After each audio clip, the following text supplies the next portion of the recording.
11th class आपका 3 जगत हो चुका था 5 जगत में। चौथा जगत है प्लांटी जगत। इसको पादप जगत कहते हैं।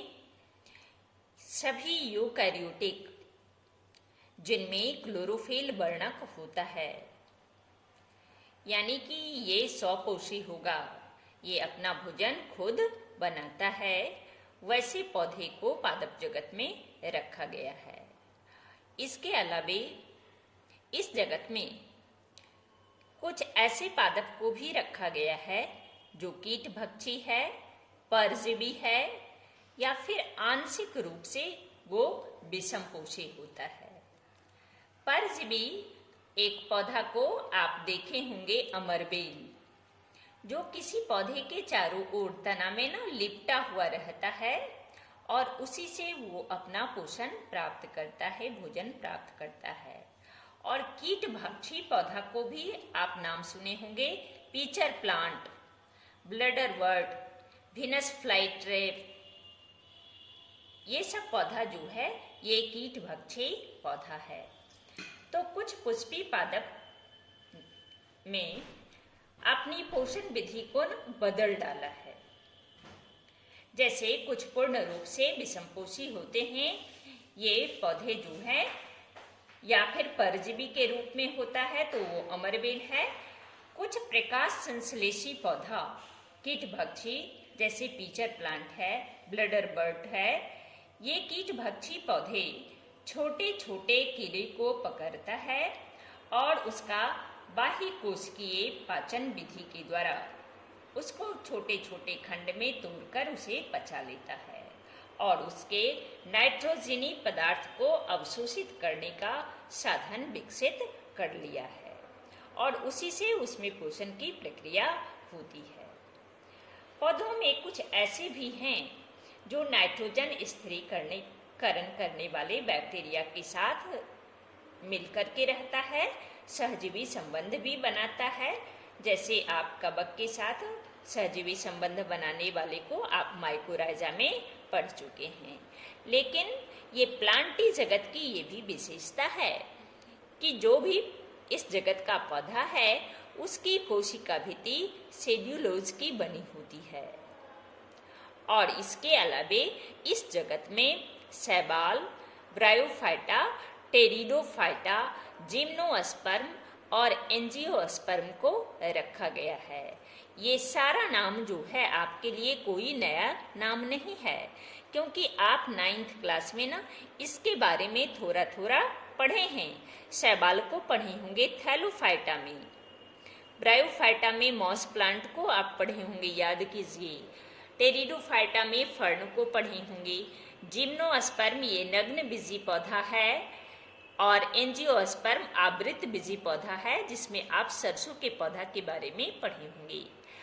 अब इसके बाद आपको बारी बारी से इन सबों का विस्तार से पढ़ना है। तो प्लांटी जगत में एक और विशेषता है कि इनके पौधों में पीढ़ी एकांतरण होता है। तो पीढ़ी एकांतरण का अर्थ क्या होता है कि एक वयस्क पौधा है और उस वयस्क पौधा से चाहे वो बीजाणु का निर्माण किया, तो जब वह मैच्योरिटी को प्राप्त कर लेता है, परिपक्व हो गया, तो उसमें ये जो विभाजन करने की क्षमता है, अपने जैसे दूसरे संतति का निर्माण करने की क्षमता है। ये कोशिका हुआ द्विगुणित बीजाणु उद्भिद, उसी को हमने लिखा है। हाँ, उसको द्विगुणित को ना हम लोग 2n से दर्शाते हैं। ये वास्तव में युग्मनज है, जो लैंगिक जनन में ना आप इसको पढ़े होंगे। युग्मनज विकसित होकर भ्रूण बनाता है और भ्रूण से वयस्क भ्रूण वृद्धि करके ना एक वयस्क जीव का रूप ले लेता है। तो पौधे में भी उसी प्रकार से होता है। जबकि पौधे का नर जनन अंग और मादा जनन अंग पुंकेसर, स्त्री केसर के बारे में आप पढ़े होंगे। तो परागकण जो है पुंकेसर वाले भाग में परागकोश में परागकण रहता है और परिपक्व होने के बाद परागकण का ना फिर से परागण की क्रिया होती है परागन क्रिया के फलस्वरूप नर युग्मक बनता है जो मादा युग्मक के साथ संगलन करके बनाता है युग्मनज।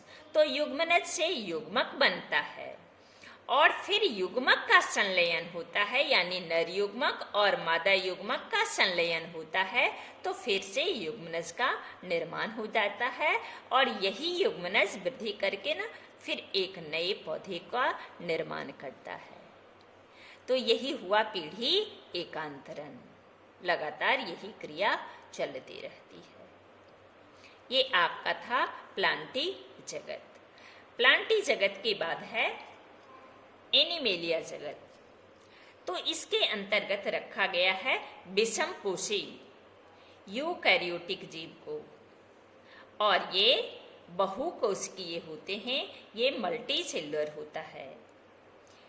चूंकि ये विषमपोषी है इसलिए ये अपने भोजन के लिए परोक्ष रूप से या प्रत्यक्ष रूप से पौधे पर निर्भर होता है और इनमें प्राणी संपोषण होता है, यानी भोजन का वो अंतर ग्रहण करता है, पाचन करता है और तब उससे पोषक तत्व को ग्रहण करता है।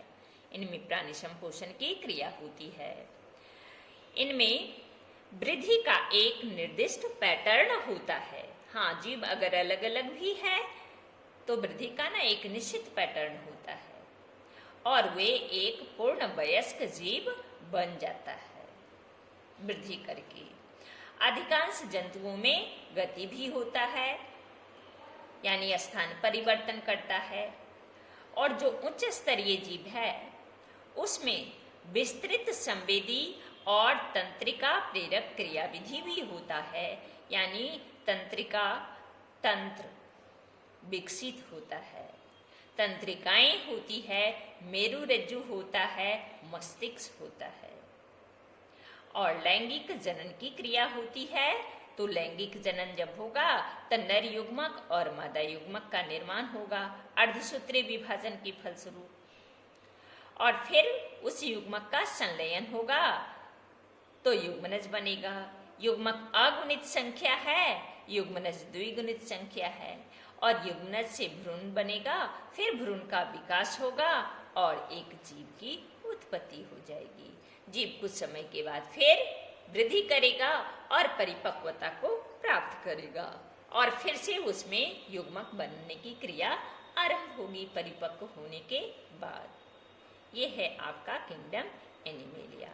अब आपका मुख्य रूप से ये पाठ समाप्त हो गया। कल हम आपको कुछ क्वेश्चन देंगे, आप उसको बना करके भेजेंगे।